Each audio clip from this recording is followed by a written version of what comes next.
మనం దీన్ని అవసరమైతే తర్వాత స్లో మోషన్ చేసుకోవచ్చు కదా. ఓకే.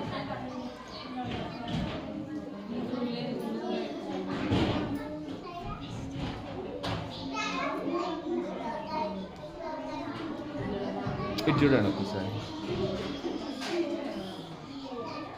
మళ్ళీ పేరెంట్స్ అందరినీ మళ్ళీ కూర్చోబెట్టి మళ్ళీ ఒకసారి తీద్దాం.